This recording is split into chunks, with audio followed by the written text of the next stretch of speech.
Hello, everyone, and welcome back to English Language and Wisdom.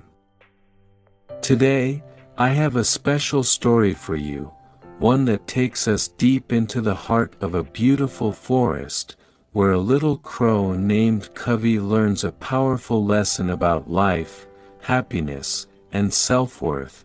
Let's jump into the story. The Unsatisfied Crow. In a vast, green forest where the sunlight filtered through the thick canopy, there lived a crow named Covey. Covey was an ordinary crow with shiny black feathers that gleamed under the sun. He spent his days flying through the forest, hopping from tree to tree, scavenging for food, and cawing loudly with his fellow crows. However, despite his seemingly content life, Covey was not satisfied. He often found himself gazing longingly at the sky, wishing for something more. Covey was envious by nature.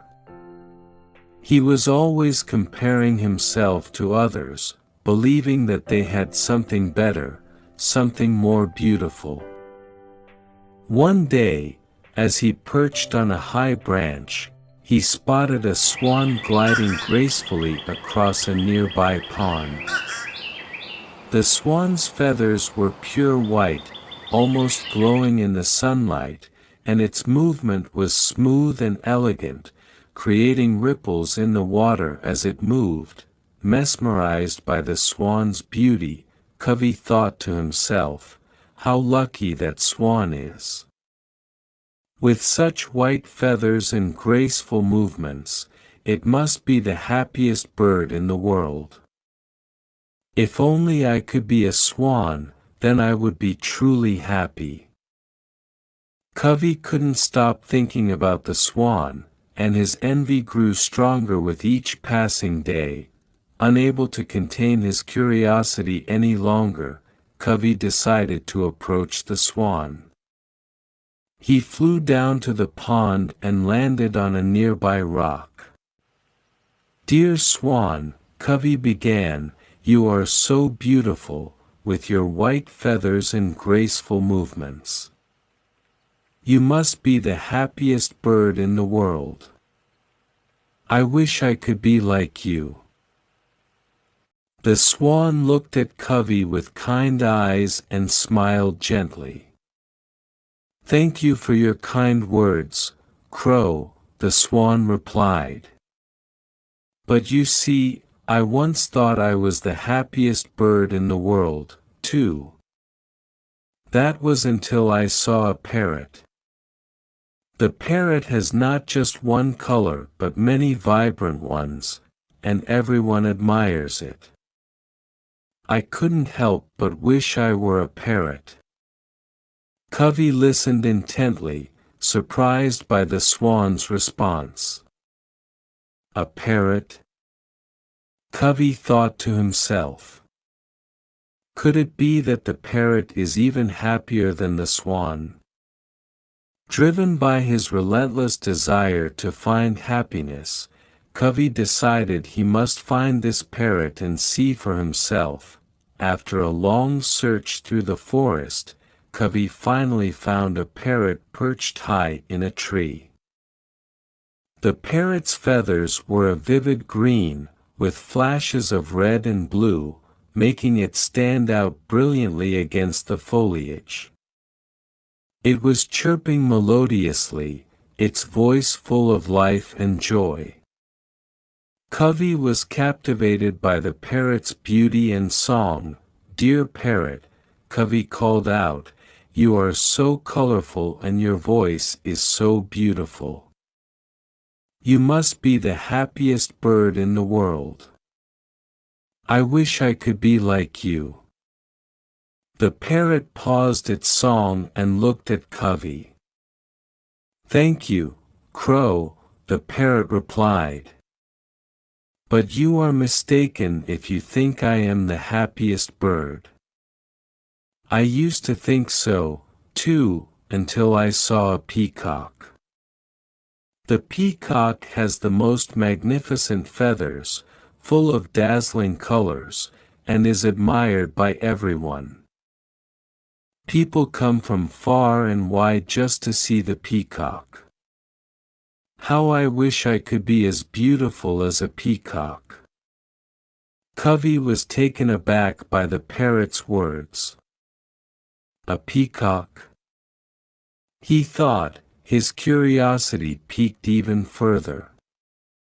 Could the peacock be the happiest bird of all? Without wasting any more time, Covey decided he must find this peacock and discover the secret to true happiness. Covey flew over hills and valleys, traveling far beyond his usual territory, until he finally reached a large, bustling city. There, in the heart of a grand zoo, he found the peacock. The peacock was as magnificent as the parrot had. The peacock turned to Covey and gave him a sad smile. "Thank you, Crow," the peacock replied. "But appearances can be deceiving. While it's true that many admire my beauty, I am not as happy as you think. You see, I am trapped here in this zoo. I cannot fly freely like you do. I miss the open skies, the freedom to go wherever I please. I would trade all my beauty just to be a crow like you, free to soar through the skies."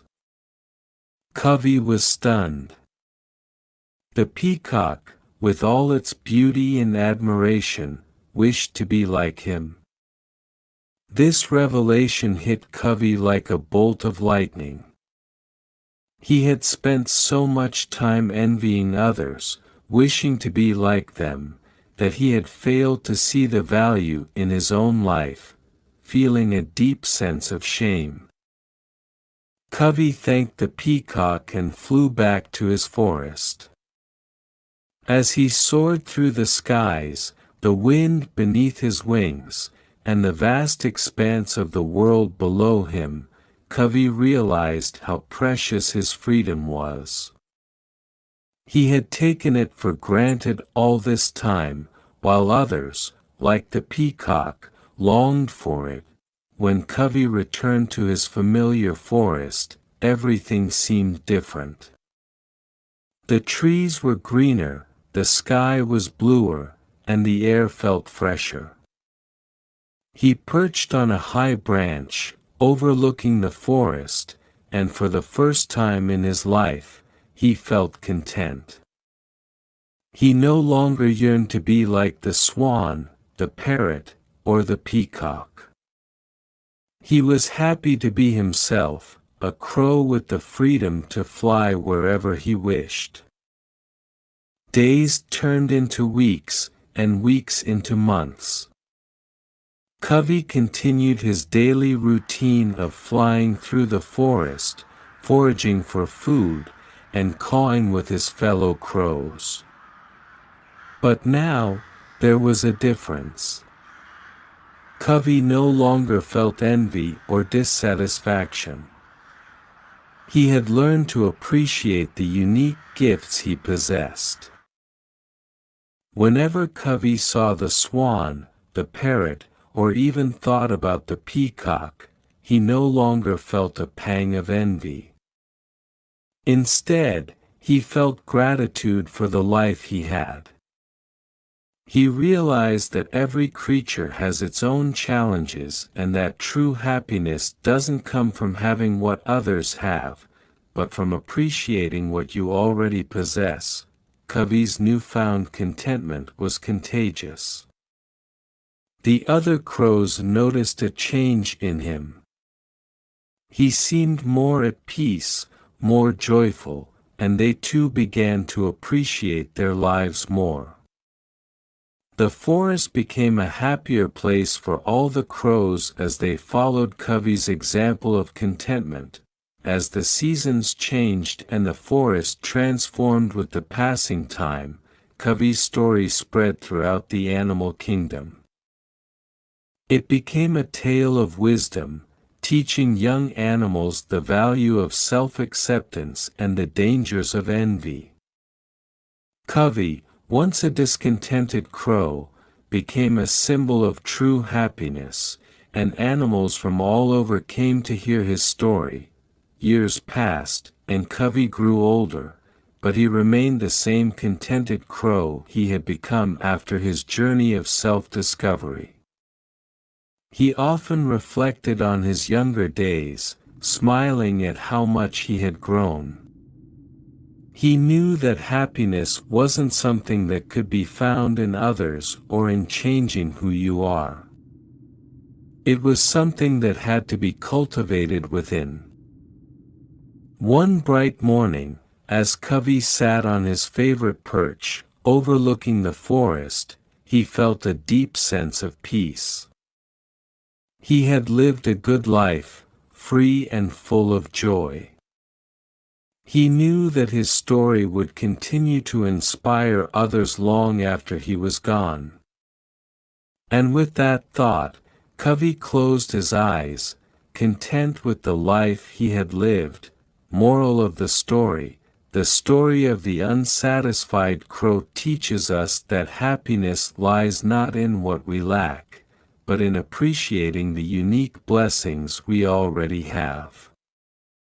Envying others blinds us to our own gifts and can trap us in a cycle of discontent. True contentment comes from recognizing and valuing our own worth. Thank you for watching this video. Please like, share and subscribe for more such videos.